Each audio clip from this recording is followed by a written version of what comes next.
begins. Really, the format is very simple. I'll make an introductory remark, and then I'll hand over to Dr. Mbeva Malande to present for us on today's topic, which is about COVID-19 vaccination and what we need to know. Basically, a lot of myths out there about COVID-19, especially the vaccination aspect of it. There's a lot of fake information being cycled around. We felt it was important that we bring in somebody who is at the front line of rolling out vaccine in Uganda and East Africa generally to talk about this thing. Sometimes it helps to hear from the experts, who are in the field rather than our social media experts, our experts on WhatsApp and so on, who tend to peddle a lot of conspiracy theories that are picked up online. So everybody, I would like to welcome you for this session. We're going to run it for about 1.5 hours, but we have enough time. If anything, after the official time, we still have a lot of things to talk about. We shall adjust the time accordingly. I'd also like to remind you that this is being recorded. So basically, by you attending, you have given us permission to record this.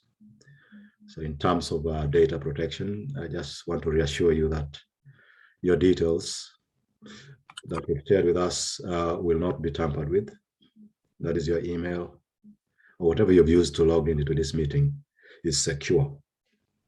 We'll use the recording as well to inform future references on COVID-19 vaccination if you have anything to discuss, especially for our experts, panel of experts who will be talking today. I didn't mention that Dr. Jenna Shan will also be backing up Dr. Mbeva Malande from the background. So if there are any questions, I'm glad to see Dr. John Odaga as well in attendance. So all the doctors on the forum, on this discussion forum right now, when it comes to discussion, we would welcome your informed opinion in answering some of the questions that I believe our participants will have. In terms of participating, if you have any issues, I would suggest we first leave Dr. Mbeva to make his presentation. And if there's anything that didn't make sense to you, you can always send it in the chat, or when the floor is open for participants to participate, you can raise the issues up by either putting your hand up to talk or sending it in the chat. I'll be monitoring the chat and feeding it into our discussion as we go along. So once again, everybody, you're welcome. This is about COVID-19 vaccination, what we should know about it. And you've seen our flyer going around, being shared. I'm going to share it one more time and you see, so that you see exactly what we are talking about.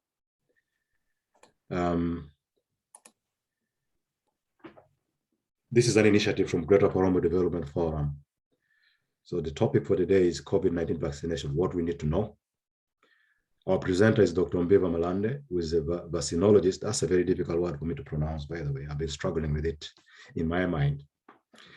And he's a senior consultant in infectious diseases and is the director of East Africa Center for Vaccines and Immunization, ECAVI. Dr. Mbeva, you're welcome. I'm handing over to you now. Take it away.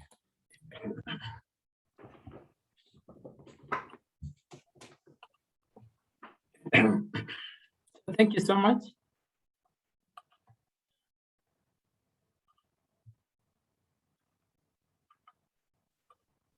Yes, for those who want to see my face before I turn it off, I'm so glad to have this opportunity to just, chat, as it were, and talk about COVID, albeit fairly briefly.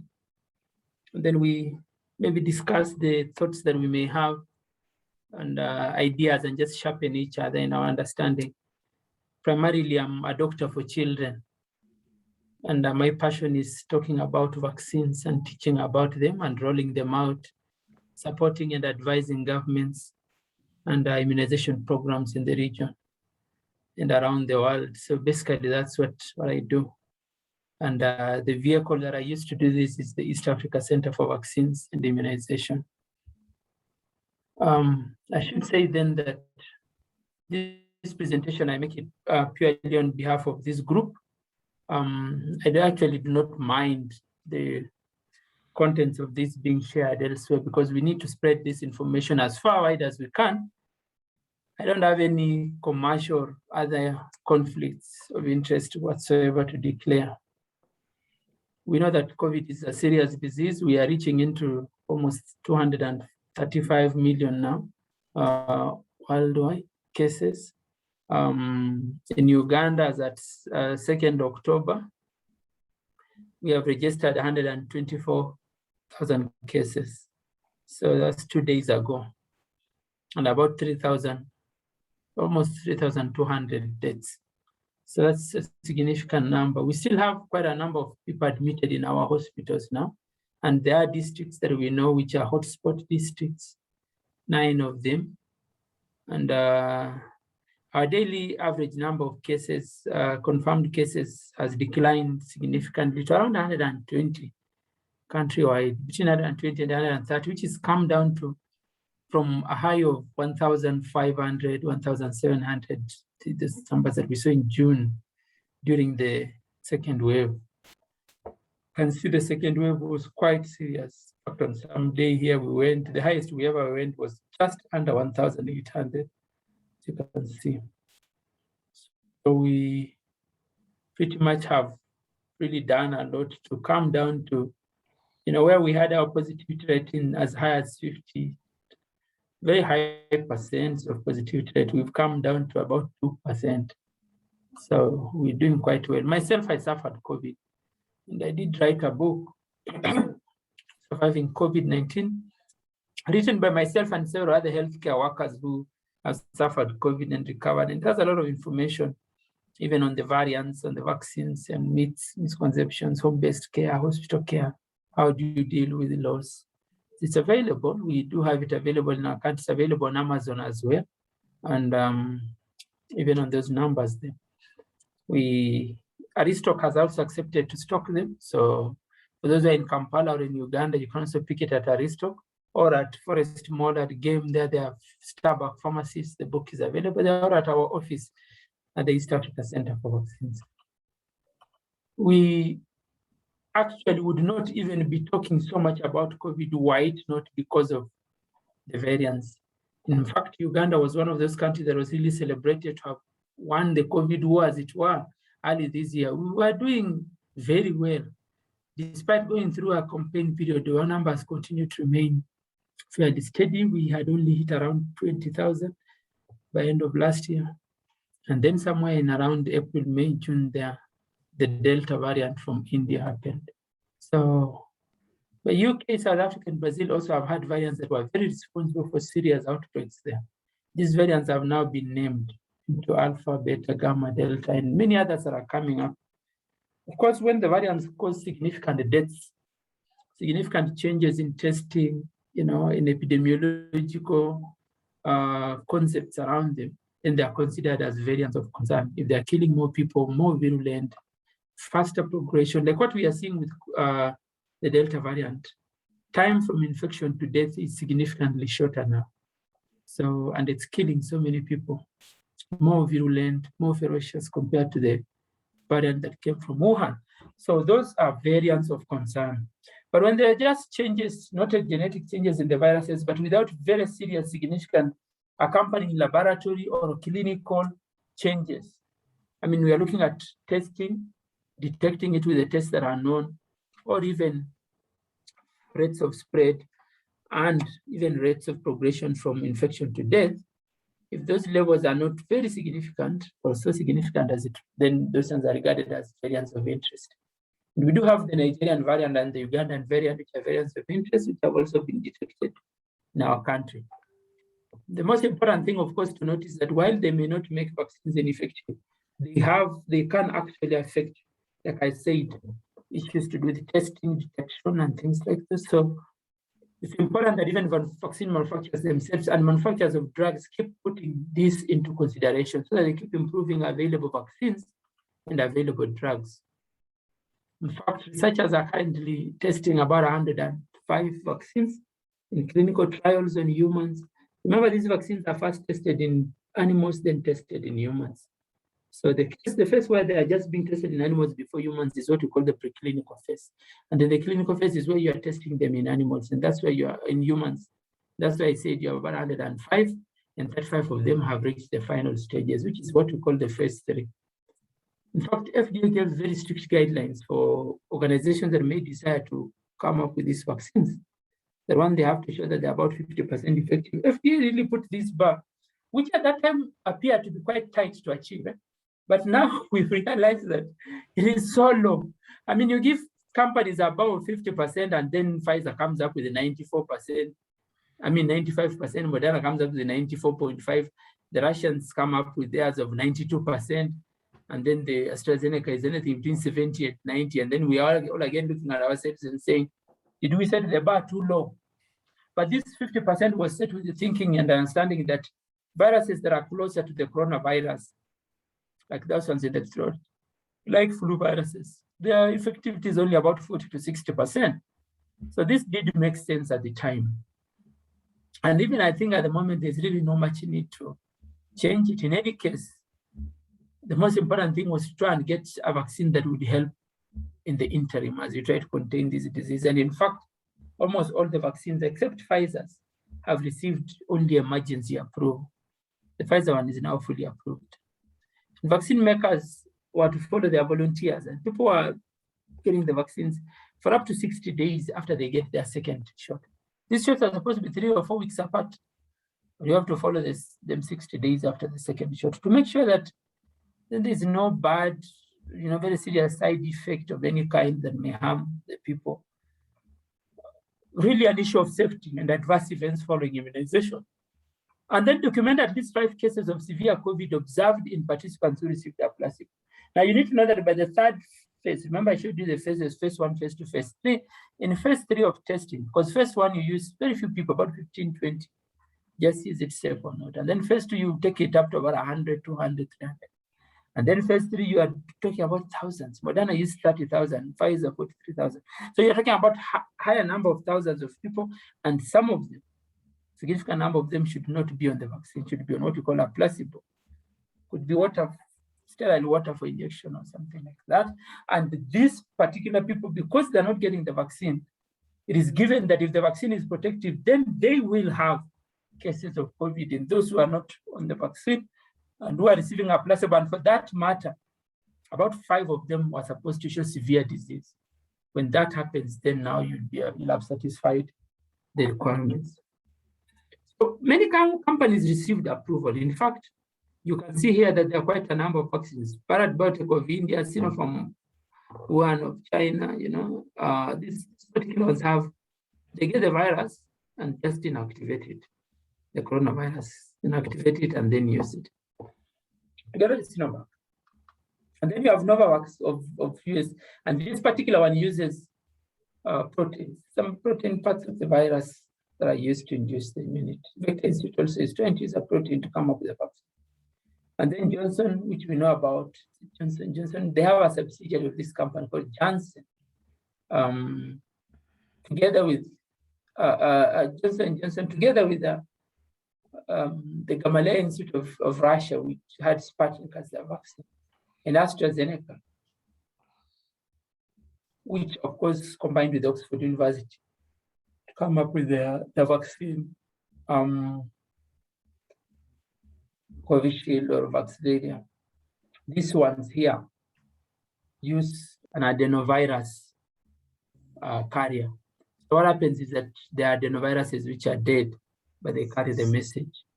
They carry the message that is used to induce immunity. And then, of course, you do have the Pfizer vaccine and Moderna vaccine, which are using a very, very new technology. This technology is called mRNA, where they send a messenger. Now, all of them have gone through the third phase and received approval. But it's important to note that you can see here, Pfizer has 2 and 3 and Oxford, because these vaccines also have phases that are ongoing in children. Pfizer, in fact, did already receive approval for those above 12 years of age. The other ones are all approved for above 18. And now Pfizer just 2 weeks ago reported success with their vaccine above 5 years. So very soon we may actually roll out the vaccine in children of 5 years and above, and that would be amazing. Apparently suggesting that all kids who are school going will be able to get the vaccine. And the results have been very, very encouraging.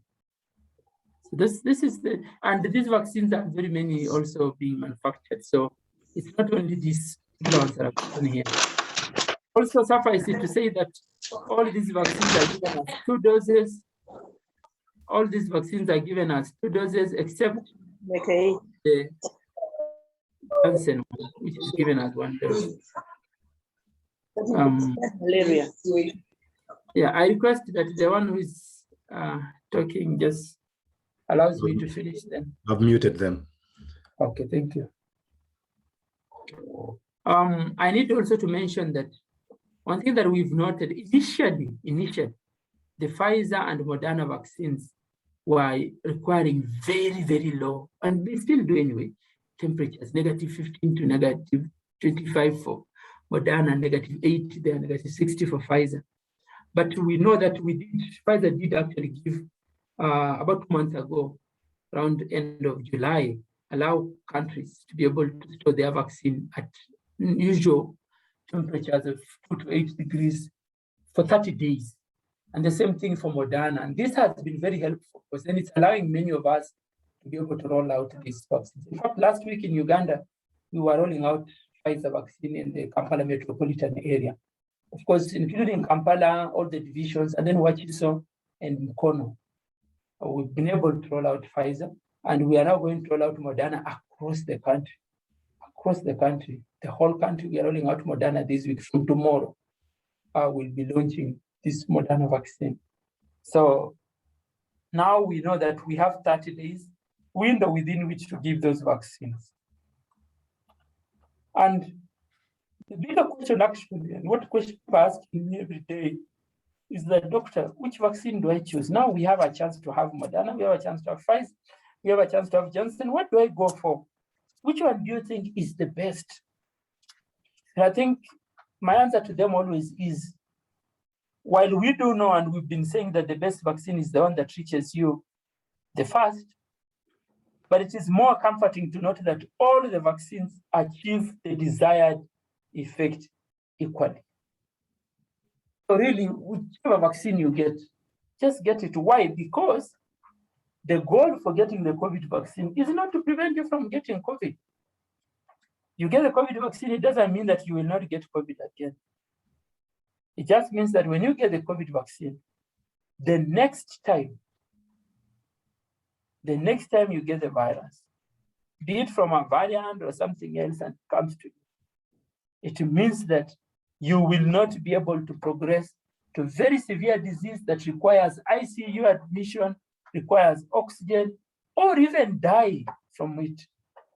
So it protects you against severe disease, it protects you against ICU and high dependency unit admissions, and it protects you against death. So it's quite a useful vaccine, as you can see, because then it protects you against death. Now, this has been important because of 2 reasons. One reason is this. Many countries were overwhelmed. The ICUs were overwhelmed with the numbers of cases of COVID-19 disease. Many countries were so overwhelmed by these numbers that it caused, a strain on the health systems, on the hospitals, on planning, on the finance. Countries were in lockdown. So if we can be able to be in a point where we can really cut down on the numbers of people who are making it to hospital, numbers of people who are requiring ICU care, numbers of people who are requiring oxygen, then we will really have made a big step. And that is really where these vaccines are targeting. So it is futile to say that I want to go for Moderna because it's better. I want to go for Sputnik because it's better. I want to go for, it's futile. You will get your Moderna, you will still get COVID if you come in contact with someone who has the disease.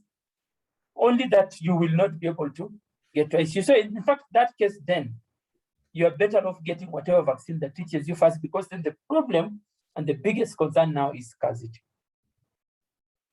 We do not have enough vaccines. The demand, of course, is there. When you look at the numbers, these numbers have improved a bit, but suffice it to say, as at yesterday, for example, the health worker numbers have gone up a bit from 74. If you add in what we did last week, I just got another data once I had already made the slides. We have gone up from 74% to 81% for those one. For security workers, we've gone up from 58, we are now at around 60. For teachers, we are at around 58 for those one. The elderly is where we are still doing very poor. We target very many, but we've been at 9, now we are at 10%. And for comorbidities, people who have comorbidities, we have gone up to around 6. So not slight change, albeit, but helpful, I would say. But you can see when we look at people who've got both doses, then you see our numbers are very, very low. Our numbers are very, very low, especially if we are targeting 4.8 million in these particular subgroups. And so Uganda is receiving vaccines. Like I said, we now have received Moderna. These doses are available, and we are distributing them. We have received the additional AstraZeneca, and we have it. We have received Pfizer, and we rolled it out last week. Like I said, in the metropolitan area, we are going to receive more doses of Pfizer, up to about 3.5 million doses, so that they will target the second dose for these ones. And then we do have, we're also going to receive Johnson & Johnson later this month.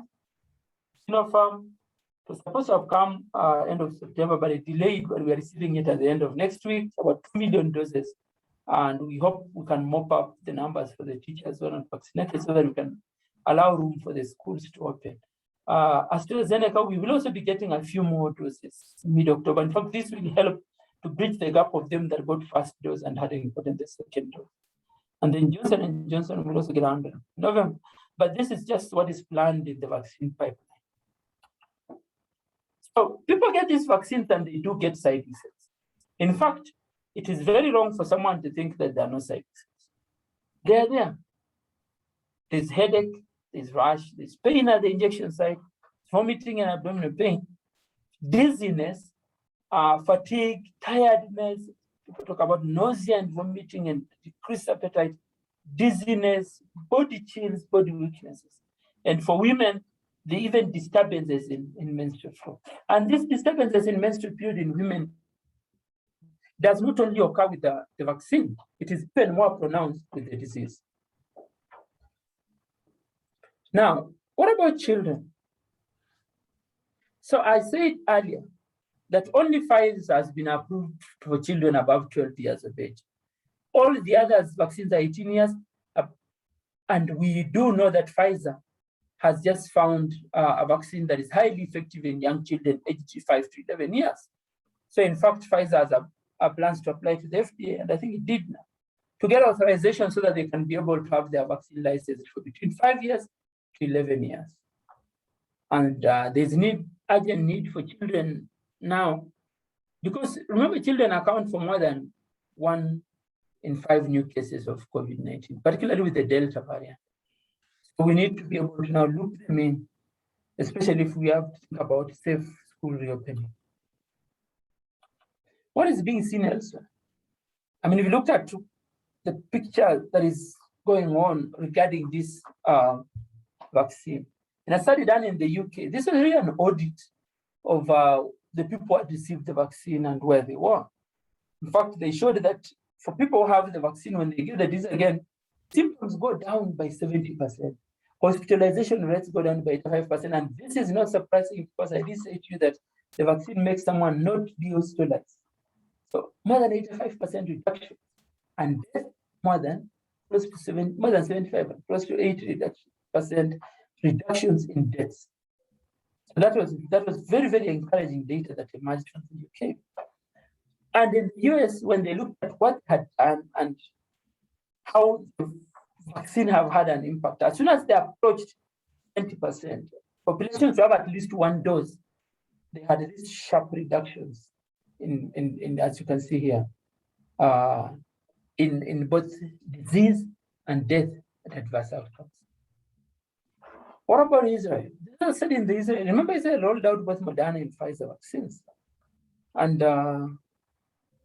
you can clearly see that as the vaccine saturated the highest number of people in the population, we had a reduction in the cases.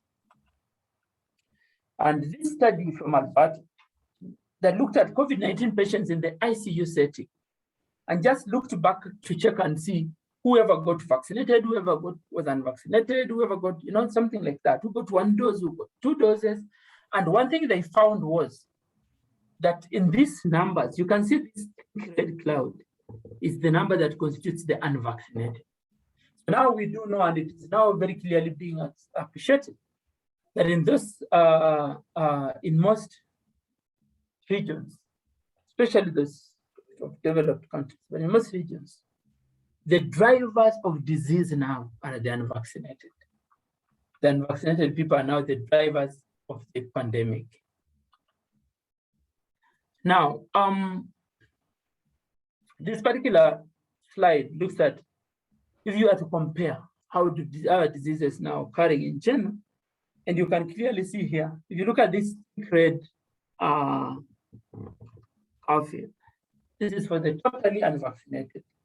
Then the yellow is for those who are partially vaccinated. The green is those who are fully vaccinated. So vaccines are really beyond doubt beneficial. But of course, they've been myths, and those cannot miss to be there. They've been myths, they've been misconceptions, and regarding COVID vaccines. And there are those who say that COVID-19 vaccines manufacture was a predetermined and an accelerated issue. Somebody had an idea, went to our laboratory, came up with this, and then it's this, and then has come to sell and make money. But the point is that this technology, probably like the mRNA technology, it's been there for long, almost 2 decades, and the AstraZeneca one is over 2 decades. Because these technologies and the researchers are always going, and they kept looking for an opportunity where we'll get a favorable outcome for their work. And indeed, we do now know that if you looked at the mRNA technology of Pfizer, the mRNA technology of Moderna, which I've said has been here for more than 2 decades, look at the adenovirus technology, which had also been tried before it was used. And many other technologies. There's the DNA vaccine technology, which is being tried, which has not succeeded yet. But the point I'm saying is that this was not something somebody just come up and did. These are technologies that have been being tried over time. In any case, like I had mentioned earlier, they gave very, very, very strict recommendations and guidelines, which these organizations were supposed to follow. And you can see those guidelines were in place. So it didn't matter where you make, who you were to make the vaccine or where, just come and satisfy this criteria. So that then means the vaccines are not harmful because they've met the set standards. And you've also had people say that the COVID vaccine affects and can change a person's DNA. I think that's not true.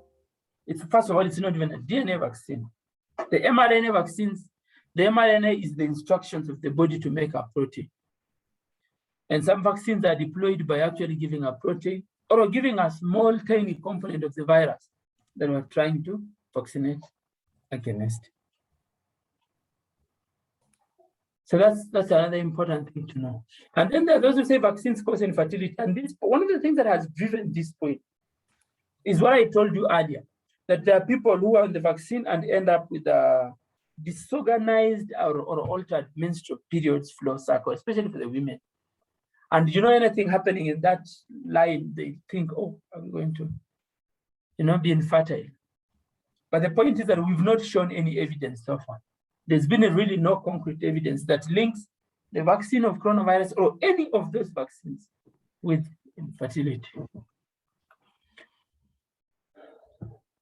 Then there's this who say that COVID-19 contains harm the COVID-19 vaccine contains chemicals that harm the person who gets the vaccine. The COVID-19 vaccine contains chemicals that harm the person who gets the vaccine.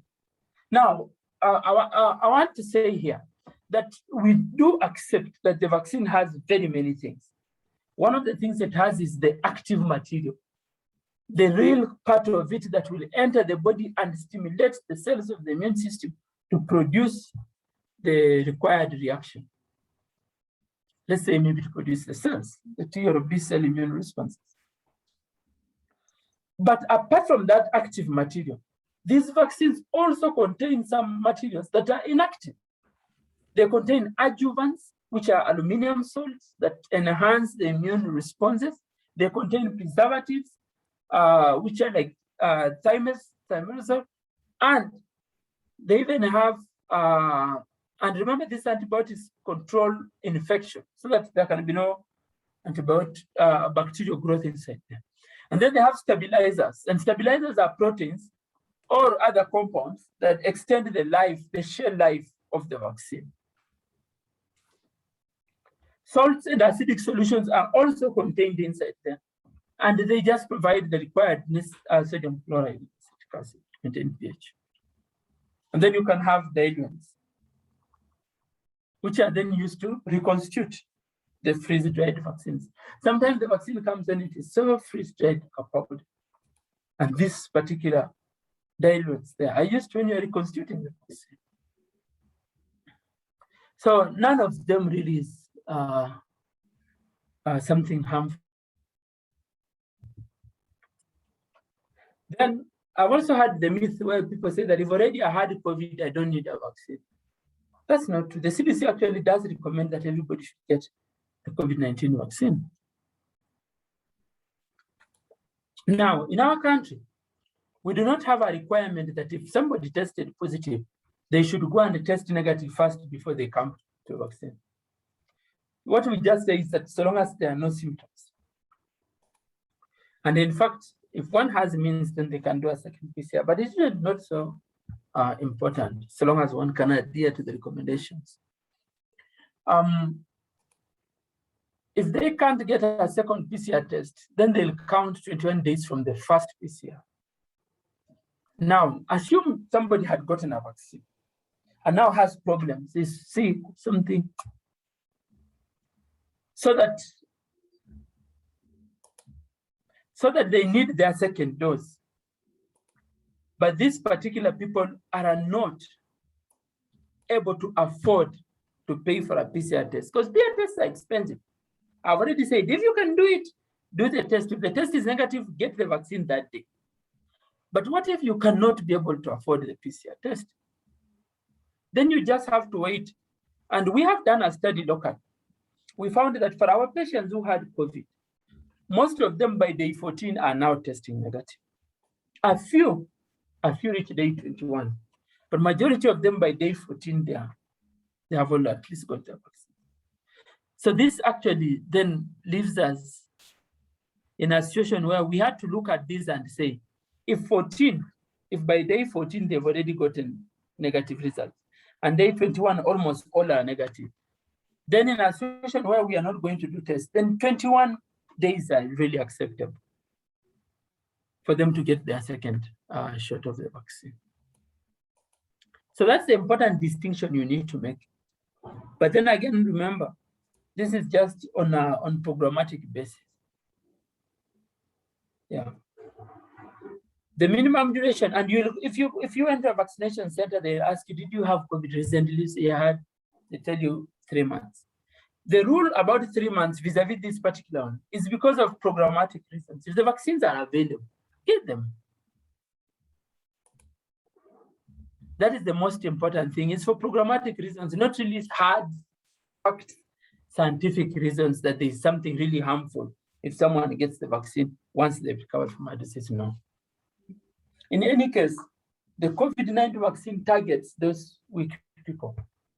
So the elderly, the sick, they're the ones the target for COVID vaccine is. So if some people come to me and say, doctor, my grandmother is very old. She's 70. My mother is very old. I don't know whether she will handle this vaccine.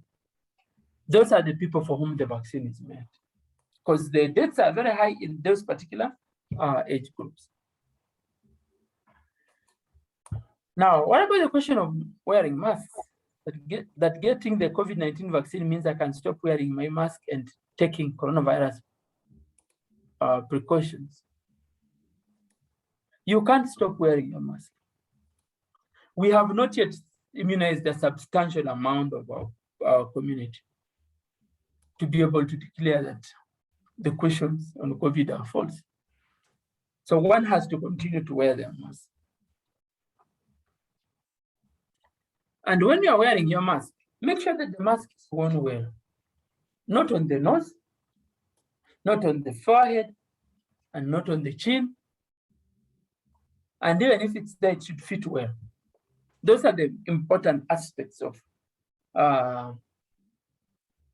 making sure. Like, see, people who keep touching their mask, they can cause contamination.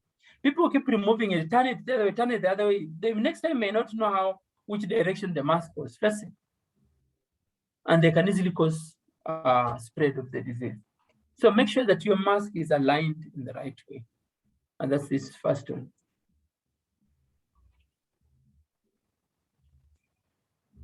There are people who say that COVID-19 gives you COVID. This is not true at all. None of the COVID-19 vaccines is a live vaccine, so you can't even get it from the vaccine. And even you can't get it from. Yeah, so the most important thing is this is a false verdict. Getting COVID-19 does not give you COVID-19. People with underlying conditions or suppressed immune system shouldn't get the vaccine. I've already talked about this. I've talked about diabetics. They should get cancer. They should get, because these are the people for whom the vaccine was made. What about pregnancy? COVID is very, very dangerous in pregnancy. And it is very important that every pregnant mother is vigilant, very much, because COVID is harmful to pregnancy and harmful to pregnant mothers. So that's something to bear in mind. What about clothes? You've heard people talk about clothes, say that, oh, if you have clothes in your blood, if you take this vaccine, you will end up with clots. I think that's not true. The vaccines are, the vaccines diluents are very safe. Now, I want you to look at this graph and this picture and see. If people suffered COVID infection, let's say 1 million people suffered COVID infection, 1 million, 165,000 of them will end up with clots. What about 1 million people who are smokers? 1 million of them. Only 1,760 will suffer from clots. What about birth control pill? The pill that is sold by women to control pregnancy. 500 to 1,200 cases.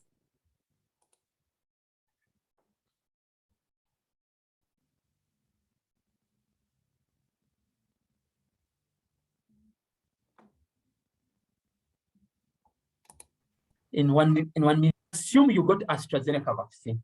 1 million people got AstraZeneca vaccine. If 1 million people got AstraZeneca vaccine, only 4 cases would end up with the disease. So what does this then tell us? This tells us this, that there are so many scenarios where one can actually die of the COVID and the vaccine. In fact, the vaccine appears to be the safest route and one that protects against all these others. What about mixing? Because I need to comment on this because it's one of the issues that comes out quite often. Now, at the moment, we do not have any data that shows that mixing is important. We don't have sufficient information to support that. What we do know, however, from our anecdotal observations, is that actually the people who didn't get that particular vaccine the first time and they're getting it the second time do develop some degree of like, say, for example, I get Pfizer first, then I get AstraZeneca second, they develop a degree of severe side effects. Or you get Pfizer first, the body gets primed, then you come and get AstraZeneca next. You get more pronounced side effects. In fact, in this study that I'm going to show you here that was done in the UK, 1 in 10 volunteers given 2 AstraZeneca jabs 4 weeks apart, reported fever. But if they received 1 AstraZeneca jab and 1 Pfizer, in any order, the proportion rose to 34%. And you can see here, if you do AstraZeneca, it's shorter. If you do Pfizer, it's shorter. But if you do AstraZeneca, Pfizer, you can see. What about fatigue? So we talked about fever. If it is fatigue, yes, see. If you get AstraZeneca, see the blue. If you get Pfizer, see the blue. But compare with if you get a mixture, you see. You get more severe effects. Something to headache. So that means that mixing is not recommended. That's really the point that I want to say. We do not yet recommend mixing, and it's not the recommended way. Try your best to get the first vaccine that you got. So I'll beg to stop there, and then if there are any questions, we can be able to answer.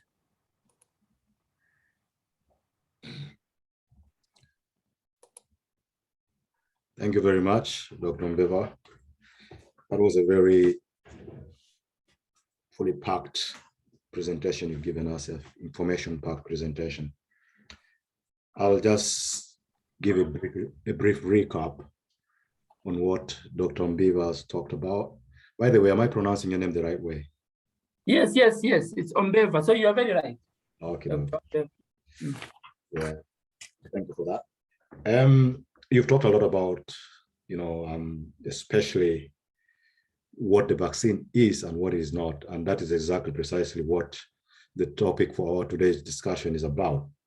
Now, before I hand over the floor to our participants who might have lots of unanswered questions from your presentation or who will need further clarification on some of the things that you've said, I just needed to recap on the things that you've talked about.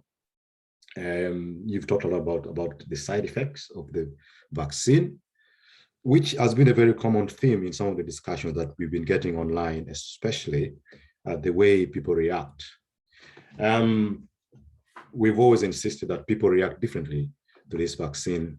It's not all one glove fits all kind of reaction, so to speak, if we get the infection, if you get the vaccine. Some get headache, others get rashes on their bodies. I've had so far both jabs, but I've never had any reaction. And that is a very different reaction from what others have gone through. Some people have gone through hell, after getting the vaccine, that including even some deaths are attributed to the vaccine, after people have got the vaccine and probably had some underlying conditions and they ended up dying. And most of these deaths are being attributed to getting the vaccine. So I hope when you're coming back to respond to some of the issues that people raise, you will touch on that as well, especially a situation where people have died after taking the vaccine. We need some clarification on that, because that is a narrative that is being driven a lot to change, the way people perceive the vaccine. Some people experience abdominal pain, some people experience vomiting, lots of different kind of reactions to the vaccine. So thank you so much for highlighting on that. You also talked about the common misconceptions about the vaccine, which I think was very important. There's a lot of misconception going on about what the vaccine can do to our bodies and what it cannot do. The one thing that I'd really need you, Dr. Mbeva, to emphasize on is that this vaccine does not stop you from getting COVID-19. I speak from my experience. I've had both shots of the vaccine, but I've ever tested positive after that. The only difference is that I had COVID-19, when it had just hit the UK. So I was like one of the first people to experience it. You can imagine the nightmare and the scary situation that we were all living through. By then, nothing much was known about the vaccine, about the disease. So it was more like a life and death kind of sentence situation. So I had that. And after I've had both shots of vaccine, 3 weeks ago, I tested positive again, and I really didn't I feel sick at all. It was just because I was exposed to, somebody who had it, who had a positive test. So that's what the vaccine does, in my experience. It will probably make you sick. You need to emphasize more on that, or clarify more on that, Dr. Mbeba, if it makes you sick. But in my experience, it does make you sick, yes, but it won't put you down like somebody who has not had it, the vaccine. So without wasting much time, I would like to hand this over to the floor. If you have any issues, you can either raise your hand up to speak, or you can put your query in the chat. I hope all of us are familiar with the way Zoom works. So over to you. Dr. Mbeba, if you want to take over from what I've just said, or you want to wait for people to start bringing in their questions, it's up to you, really. Yeah, in fact, thank you so much for that. And as I wait for more questions, you've raised two important things. And I know some of my colleagues who have had both vaccines and still, have tested positive for COVID. But what was interesting is this: they had no symptoms whatsoever. I even have a colleague who I work with. She tested positive, suffered COVID in around October, November. That time she was very sick. She was very sick. She was down with joint pains. It was really bad. And then it cleared. She got negative test, was very okay. And she received her 2 shots of AstraZeneca. And then recently, we were supposed to travel somewhere for work. So we went for COVID test. And lo and behold, she tested positive. She even didn't know that it was positive. And she did the PCR, it was positive. She could not believe it. So they repeated it was positive again. She was running a subclinical disease, no symptoms whatsoever. And which was interesting because the initial case, she had serious symptoms and serious disease, and she had been down in hospital. So that does happen. COVID will not stop you from, the vaccine will not stop you from getting the infection. But what we know, you will not be able to have severe manifestation of the disease. The other thing, of course, that is important to notice that there is no, at the moment, superior vaccine to another. So you can get one and the other person gets the other, it's okay, because the goal of the vaccine is to make sure that you don't get severe disease. So it's really like to demystify COVID, to remove that fun out of it, that tough thing about COVID out of it. That's really what it's doing. Makes it truthless, as it were. Thank I you don't very know whether Jen has anything to add.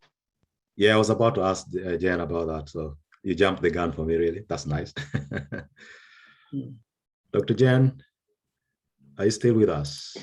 Yes, I'm still on. Thank you very much, both Kennedy and Mbeba, for the very important discussions.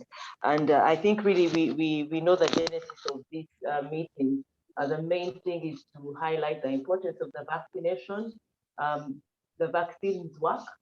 They work to prevent you from dying, and they prevent you from getting severe COVID and the complications that occur even if you survive COVID. There are significant complications that would occur that would impair your normal functions. As has been mentioned, the vaccines do cause side effects. I think that's the main thing that we need to highlight. They do cause side effects, like most of the medicines that we have. You will get a bit of fever, you will get a bit of headache, and some people may get severe manifestations of the post-vaccination. But they do work and they are critical. And the main arsenal we really have is being able to achieve any significant control in terms of the burden that COVID has caused the world. So just a brief remark, and happy to respond to the questions. I think it's important we allow people to express their concerns and ask the questions. This was really to allay that anxiety. So over to you, Kennedy, and to the group to ask questions. Thank you very much, Dr. Jen Chan. Members, I just need to remind you again that we're recording this, so don't worry if you have to step out. You won't miss anything. we'll share the video with you, and so that you can get the full gist of what has been discussed. So if you have any issues, you can always raise your hand up to talk, or put anything that you want, any query, clarification on, in the chats. We'll get to it very quickly and share it with our team of discussants to talk about that.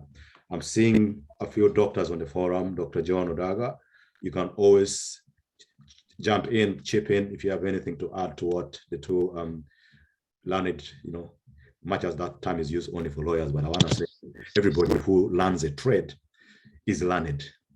We shouldn't restrict that to only lawyers. So our doctors, you can always come in and, supplement on what your colleagues are talking about.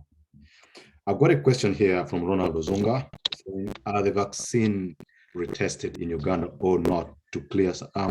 It doesn't sound very clear. I'll read it. Are the vaccine retested in Uganda or not to clear some of the myth that it has long that effect on delicate organs? So I don't know what it means by the vaccine being retested. If you could clarify more on that, Ronald, that would be great, so that Dr. Mbeva or Dr. Janashan can pick on you what you want to know. I think his concern could be that there are local standards that check these vaccines before we use. I think that is what maybe if my reading of my understanding of that question. And if that is the question, then the answer is yes. In fact, the WHO does not allow any country to use any of these vaccines until their local authorizing bodies have reviewed the data, reviewed the results, reviewed all the material that has come up and approved it. In Uganda, we have what we call the NDA. In Kenya, they have what they call Pharmacists and Poisons Board that sits down and reviews all the literature, reviews all the data, looks at all the studies that were done, goes into them, looks at the analysis, looks at the statistics, makes sure that they followed the required standards. In a situation like COVID, where we didn't have much time, this is an emergency situation. These vaccines have been approved for emergency use by the FDA. Once the data was satisfactory and experiences elsewhere, they would give them emergency approval for use in Uganda. Again, strictly emergency use. But in situations where it's a new drug, say somebody's coming up with a new drug, another drug for malaria now, and yet we do have safe options, artesunate, quinine, and the other. What our NDA would do, in fact, they would not just go ahead and approve. Most of the time, they encourage a local study. They look at, do we have a study in Uganda? Do we have one in Kenya? Do we have one in Rwanda, in Tanzania? Do we have anyone in society that is similar to ours and setting like ours? Then they look at that data. Most of the time, they can even allow some new research in our countries to just strengthen that, because we have something else we can use. They even do studies that compare what we are using and the new thing to see, is it superior, is it non-inferior? And then they can look at, many other studies that have been done elsewhere and compare. But when you're in an emergency like what we are dealing with, COVID, Ebola, there's no time to test that in the field. So we accept the drugs in and vaccines in under emergency approval. Thank you for that, Dr. Mbeva. Just to add on to that, do you think there is a bit of an information gap? Because most people don't seem to be aware of the processes that goes into rolling out a vaccine. Don't you think government could do better to let citizens know exactly what gets them? Because most citizens think when we get these vaccines from developed countries, they just dump things on us and we don't really do our checks to find out how safe they are for our local consumption. So could government do better, to build confidence in the system by, informing Ugandans about the processes that goes into rolling out these vaccines? Yeah, but the question is, yes and no. Yes, to the point that not only should they involve Ugandans and inform them about the processes, but they should also warn Ugandans against dangerous molecules that can come into the market, because with very porous borders, anything can sneak in. And they try as much as they can. I think for COVID, there's been a fairly, I would say, adequate mobilization not as good as, I mean, nothing is perfect, but they've tried. I mean, I know the president has been having those TV and radio shows where he takes 2, 3, 4 hours and describes each and every one of these things for those who would prefer that as a voice. I know the Ministry of Health, the minister, the others try. There are still a lot of unreached people in the local communities. When I've been out, I was in Intunga Morize, AstraZeneca last month. And of course, there were cases of where people didn't have enough vaccine. So that is true. There is that concern. Yes, I do understand. And maybe what we need more is social and community mobilization. And that has become the biggest focus of the current campaigns now. We had a big failure with the cervical cancer vaccine for girls because the mobilization was never adequate. It was never good enough. But I think with these others, there's really deliberate efforts to try and improve that. Albeit, small steps, baby steps, but trying really to try and mobilize the communities and people. Maybe educate the village health teams more so that they can take the message more to the communities. Thank you, Dr. Mbeba. I've got a few hands up, and there's some questions as well in the chat. I'll come down to the chat shortly. But first, Dr. Daga, you can unmute yourself. Desmond Tutu, I'll get to you in a minute. Let's first go with Dr. Daga. Yeah, thank you so much, Ken and Tim, for organizing this, and thanks a lot to Umbeva and Jane and colleagues that have presented. I'm sorry I have been on and off because of some other commitments, so I may have missed a lot of what our colleagues have been sharing. But I'd wanted also to start from that point of the adequacy of awareness and where the focus should be. But I think that Dr. Mbeva has responded to it well. I think that is probably the weakest point currently in the campaign and promoting vaccination, trying to counter the misinformation and also trying to make sure that people gain confidence in the vaccine. So I don't think that we have previously, I don't think we have done that enough of that. And I think the focus now needs to go to those influencers in society, religious leaders, traditional leaders. They're people that people listen to. And quite often, the information they give are based on their belief or some inadequate information. And then there are people who are highly also educated in society that people listen to. Who should have been attending, for example, this session here to get to hear more and ask questions. But you find they're busy looking for false information to mislead people. So I think we really need to be able to go out there and counter some of those misinformation. But the question that I wanted to ask also relate to the kind of questions people keep asking all the time sometimes, and then you realize you don't have immediate answer. People think that because you work in the health system, therefore you should be able to understand everything regarding the health system. One, at the beginning, were reluctant to take on the Pfizer vaccine because of the extreme cold chain situation that is required. So the question I've been asking is, have we addressed that constraint? You mentioned that I think it will be limited for now to around Kampala metropolitan area, if I got you right. Because initially we were saying that we cannot sustain the temperature condition of -80 to -60. And especially when you're looking at the service delivery point at the health center, where these vaccines are being administered. So we need confidence that our cold chain system is adequate enough to maintain the potency of those vaccines. The other question that keeps coming, and Dr. Ken, of course, shared a similar meeting last time, the element of mixing. So if I've taken AstraZeneca and maybe I'm expected to take a second dose and we have run out of it, can we take another? I know there are the answers around that area is sort of patchy. The other question, of course, is whether or not we need to take a booster dose. How long does the efficacy of this vaccine last? I know there are studies still going on, perhaps around that area.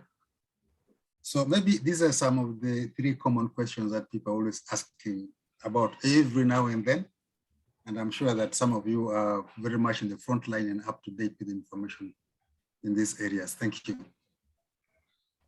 Thank you, Dr. Daga. Before Dr. Mbeva ships in, I would like to read some of the questions so that you can probably answer them, verbatim as you're responding to other issues, if that's okay. There is a question here. How long would the vaccine remain identifiable if tested for COVID-19 after vaccination? That is one question.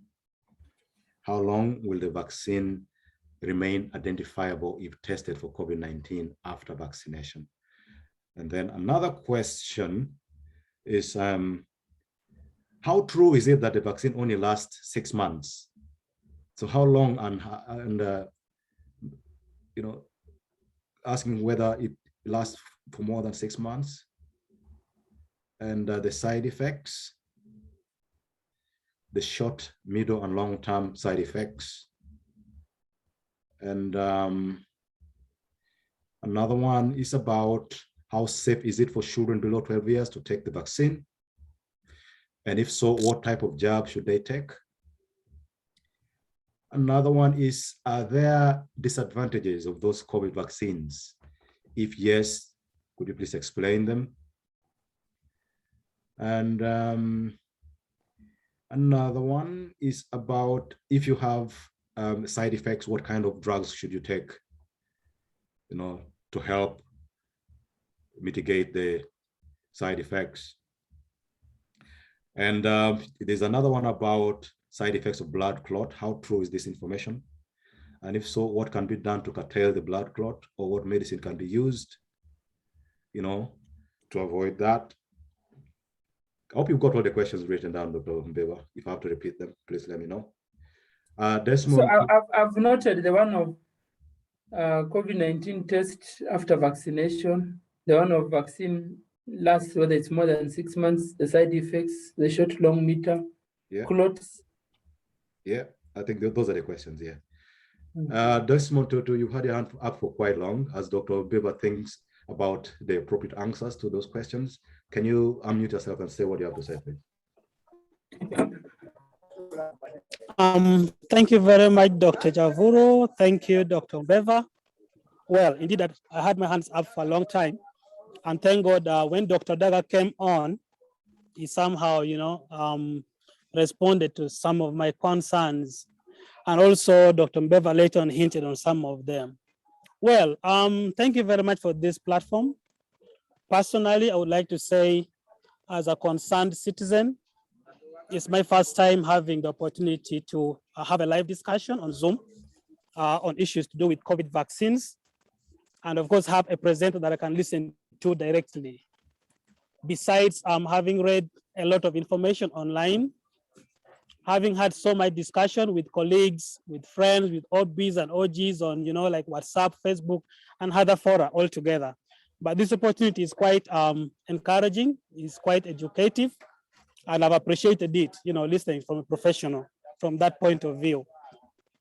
I came in at the point when Dr. Mbeva had a slide on the statistical expectations of the number of people to be vaccinated in Uganda. So far, the ones that have been vaccinated and the ones that have not yet been vaccinated. And indeed, the number is still very much worrying. It's very, very much worrying. As a statistician, I know we talked about 4.4 expected to be vaccinated, and I've seen very minimal have been vaccinated so far. One of the categories that we are concentrating on is the elderly, 50 plus or rather 60 plus. And my concern has been, as we target this very category, there's still a lot of information gap, especially in the rural community. And you'll recognize that the population we're targeting of 50 plus or 60 plus, mostly are in the rural communities. Even the ones that we know are exposed, they're educated or probably have been, serving and already retired, most still retire in the rural community. And our concentration right now has been the urban centers to the elite who can, log into the Zoom, who can be able to read online, who can be able to chat and share information with our categories. But the gist, the highest population of the elderly are basically in the rural communities. So my concern was, what is the strategy, to scale up this kind of information we are getting right now, hands-on from professionals? What are some of the strategies that we are taking on to make sure that we scale up correct information like this we are getting today in the rural community? I am saying this one, as a disclaimer, actually, I've got my 2 jabs of AstraZeneca, and one person who decided last year when all of us were saying, when will you ever have the vaccine come on? When shall we have vaccine coming to Uganda? And when it came, I'm one person that I couldn't have a second thought over it. I got my first jab in March and the second in May. And just like Dr. Javuru alluded to earlier, I didn't get any kind of side effect, nothing at all. Some slight dizziness. Now, I had issues with my mother, who is in the village, precisely in Kiriandongo, sometime back in May after I got my second jab, for her to get vaccinated. The fact that I encouraged her to do so, she went to the health center where the vaccines were there, but they told her, Mommy, you can only come with 9 other people to make 10. I understand when, in the batches, okay, I don't know how to mention it technically. Each bottle of the vaccine, I think, is administered to about 10 people. You can correct me on that. So my mom went and they needed 9 more people for them to be 10. Apparently, she couldn't raise the other 9 in the village just because the misinformation that we have. The kind of information that Dr. Mbeva presented when it comes to myth and misinformation on COVID is all spread by people like us, who most of us have not taken the vaccine, and the business spreading. And once a person in the rural community gets to hear this information, I can become infertile. I will get blood clot. Trust me, they'll never go for this vaccination. And that's how my mother could not get vaccinated, because from the community where she lives, people could not go alongside with her. Now, I'm trying to bring out a question here that what are some of the strategies we are having, besides us listening in today, to scale up this kind of information to the rural community where, like the elderly whom we are targeting, mostly reside? How shall we scale up this information so that they get the best information and they take up the vaccination positively? Because at the end of the day, our expected positive result is that the expected number of people are all vaccinated. Thank you. Dr. Mbeva, that's a lot for you to take on. I do. No, but I think I like what the last colleague who has just spoken, because he's really reinforced some of the very helpful information that we've been giving regarding vaccination. And I started with this slide on clothes, and I want to say that really the risk of clothes is very, very low from the vaccines across board. This is different from the risk of anaphylaxis. The vaccine that has been shown to produce significant anaphylaxis is Moderna. And anaphylaxis is that reaction that people get: sweating, tearing in the eyes, breathlessness, that kind of anxiety feeling and tiredness. And sometimes they can be, air hunger and breath in the immediate period, let's say within 30 minutes of getting the vaccine. Some can become breathless. Some can become like they're gasping for air, like vomiting, excessive sweating. Really like, let's say in layman terms, somebody who has severe anxiety and fright and fear. Moderna vaccine has the highest cases of anxiety of anaphylaxis reported. But usually, when the doctors give the vaccine, they keep you there for 30 minutes. We've lost one person in Uganda, from the best of my knowledge, and when I look at our data for IFIs, who went into very severe anaphylaxis. And what happened to this gentleman? He came for vaccination, he was vaccinated, and was told to stay, but he refused. He just walked away, And after walking away, I feel like about 10 minutes, he collapsed as he reached his car. He started sweating and what. By the time they were bringing him back and what, and then he had other serious comorbidities, and he just, couldn't make it. Of course, you know, in the setting of COVID, sometimes it is very hard to really tell what was the issues. But I want to say this. There are people who actually have received the vaccine when they have already COVID in their blood or in their body, rather. No, not in their blood, in their body and in their throats. And these particular people have ended up testing positive after or at the time when they got the vaccine. And then they got problems and they said, I fell sick or somebody died because of the vaccine. It was never the vaccine. If someone tested positive, they died because of COVID, because none of these COVID vaccines can actually give you a positive COVID test. None of them. So it's unlikely that it was, you know, none of these vaccines can give you a positive PCR test. The jury is out there still about whether it can give you an antibody test positive. Because remember, I told you some of those vaccines are inactivated virus, the Sinovac vaccines and the others. But so far, no. And then the question about how long the vaccine lasts. Of course, the duration of the vaccine is not yet known. What we know is that there is a big cohort that has been being followed up around the world of about 10,000 people who suffered from COVID-19. And the follow-up is still going on into 8-9 months now, and all of them are still sustaining very high levels of protective antibodies, what we call in immunological terms, correlates of protection. So it's fairly still okay, 8-9 months down the road. We will know better once they cross 1 year, because remember, we are following the countries that were the very first ones to give the vaccine. COVID-19 test after vaccination, like I've said, if someone tests positive for COVID, he has COVID. Don't blame the vaccine. He has COVID, and he should be treated for that. It is very possible. You know, remember the other day when people went in very many numbers to get the vaccine in Nambon, no, in Kololo here, there were so many. So you could even contract COVID when you are there. It takes you about 3-4 days to manifest signs using in this Delta variant. The Wuhan one was taking almost 10 to 14. Now, what about the vaccine? It takes the vaccine about 1.5 to 2 weeks to build enough signs and correlates.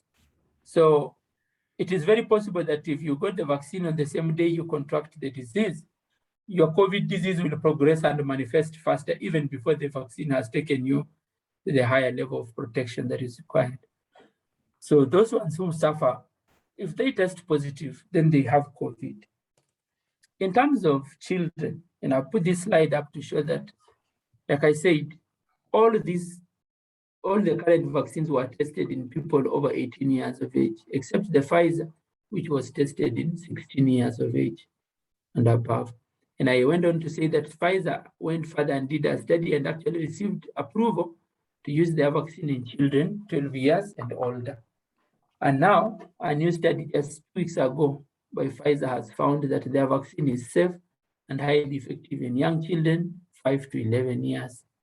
And so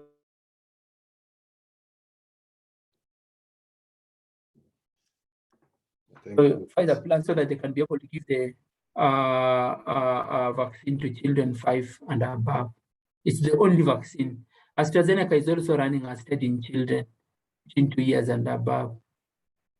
So, and this is important, like I said, because children now are accounting for a big number of the cases of Delta variant. So that one is as regards children. Side effects, like I said, we have the ones that are short-term. And mid-term and long-term, we don't know yet. There are cohorts that are following up people. But in the short term, in the immediate term, these are the side effects that we know. But I've also mentioned the issue of interaction in menstrual flow. Women finding that they now have very disturbances in their periods. A woman who was having 3 days of flow, now they're having 5, 6. Some are having spotting in between periods. Some are having very heavy and painful periods when they never used to be. Or periods becoming lighter, or days keep, you used to have a very regular periods of 28 cycle, now they are into 30, 32, things like those.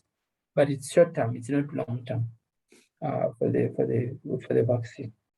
I think those are my answers, unless if there are other additional questions. Thank you, Dr. Mbeva. Indeed, there are more questions coming up still about blood clot. It's a bit of an issue of concern.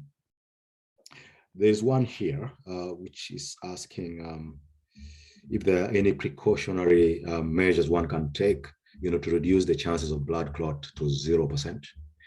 And the same person is asking, is it true that aspirin can be used to control or curtail chances of blood clot? That people have been taking aspirin. Yeah, so those are two important questions. My recommendation would be that don't take any aspirin as your self-prescription. Take aspirin if the doctor thinks you need the aspirin. Because the risk, now you look at this, I want to take you back to that slide again. I just want you to look and see. If you are looking at, where is this slide? If you are looking at,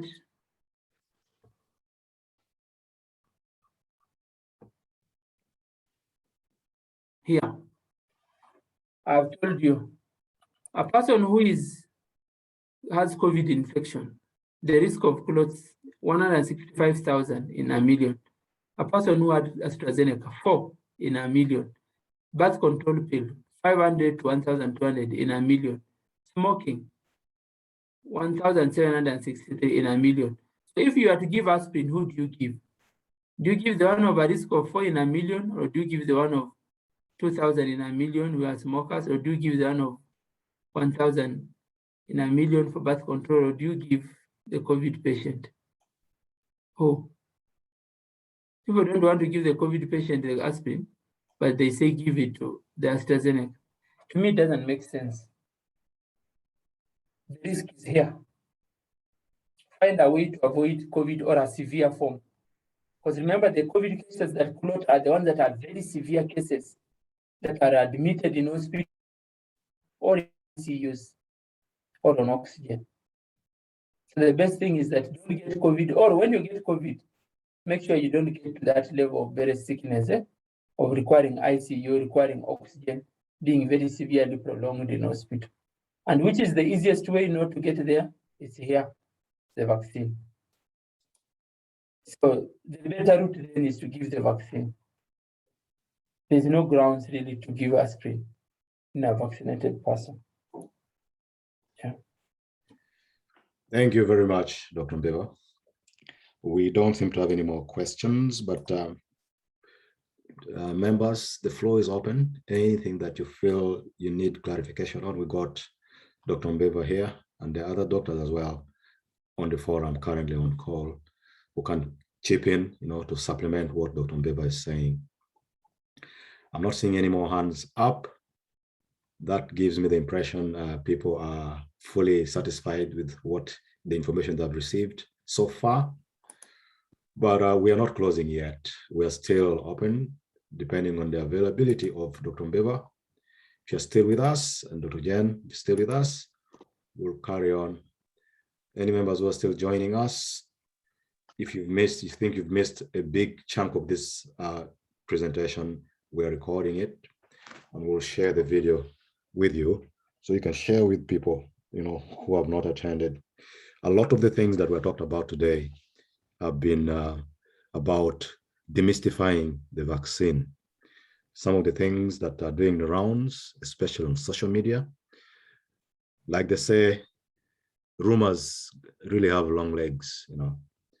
A rumor is a sprinter, and the truth is a marathon runner. The truth takes a lot longer to reach the destination, especially where a rumor has done a sprint. So basically what we're doing now is to try and counter all the rumors that have sprinted ahead of us. We might not take the quicker time as the rumors have taken, to change people's perception, but if you begin sharing some of these things, it will really help. So thank you very much. Dr. Mbeva will be leaving us shortly. So if there's any more things that you need him to clarify on before he leaves, that would really, really be helpful.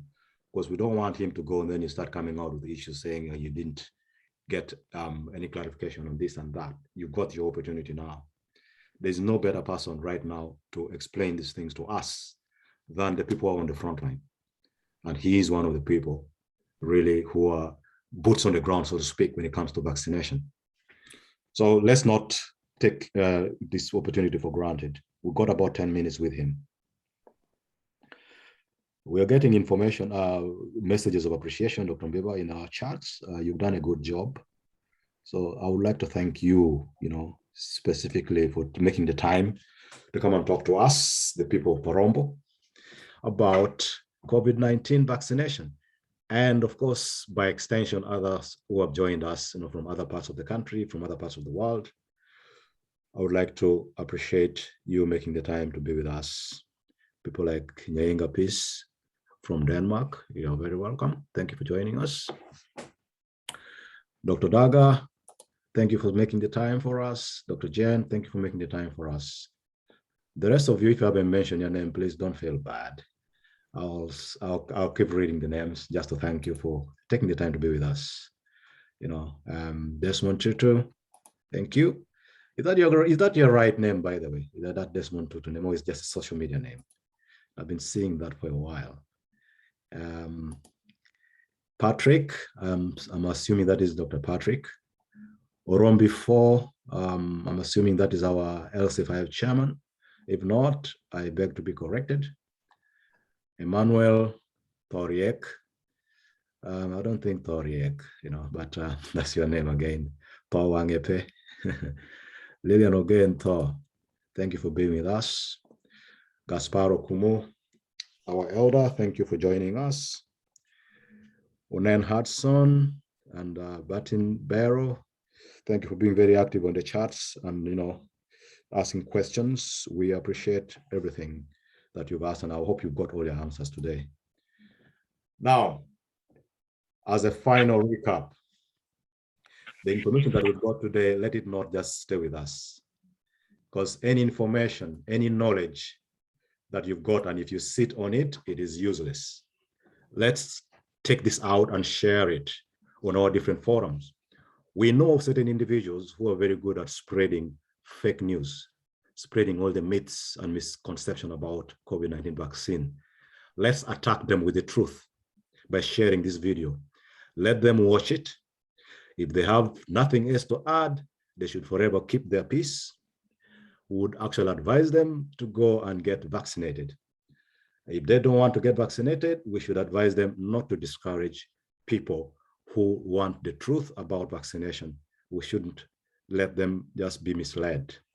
So once again, thank you very much. And Dr. Jen, I would like to extend a special thank you for spearheading this meeting. If it weren't just because of your effort, I don't think we would have had it. So thank you for nudging me as well. Sometimes it's a bit difficult to get me moving. So, you know the problem with us men. We need a bit of a crack of the whip from you ladies. So thank you for pushing me to set up this meeting. I believe a lot of people will benefit from it, including me. I'll share it widely on the different forums that I'm on, and I'm asking the rest of us who are participating in this, who have attended this, to as well share it.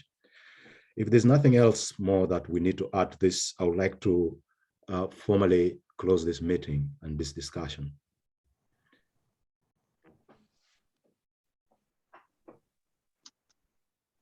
Dr. Mbeba, Dr. Jan, if you have anything more to add, you're welcome. Otherwise, I'll close it. I just want to say thank you and wish you guys all the best. Thanks so much for giving me the chance and the opportunity.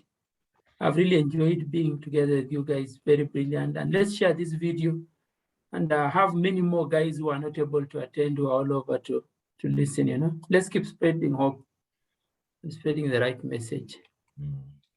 Thank you so much. So long. Thank you.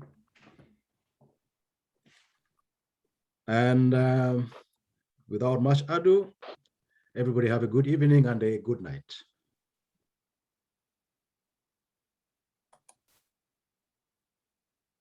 Thank you. Thank you. Thank you all. Thank you. For you. I'm for the doctor. For you, Patrick. Yeah. If you put it to do Tishba. Put that to your office doctor. You, Tim. Yeah. A lot of people out there have no jobs, so you're a lucky man. Sure. Your best. For you, huh? For you, For you. for you, please. Dr. My line sort of broke. Dr. Jane, is she from Parombo also? I think she has already left. Again, put away can go back. Put it here. Dr. Jane is from Parombo, though. She has left. Hey, What year, though? One of Parombo, what year, Dr. Kudoshawa? is this Rachel? Eh? One who is at IHK? No, that's not the one from IHK. This one is with Malaria Consortium. Oh, yes. Huh. Mm. But I wonder whether she's... When what year, though, Neraya? What year?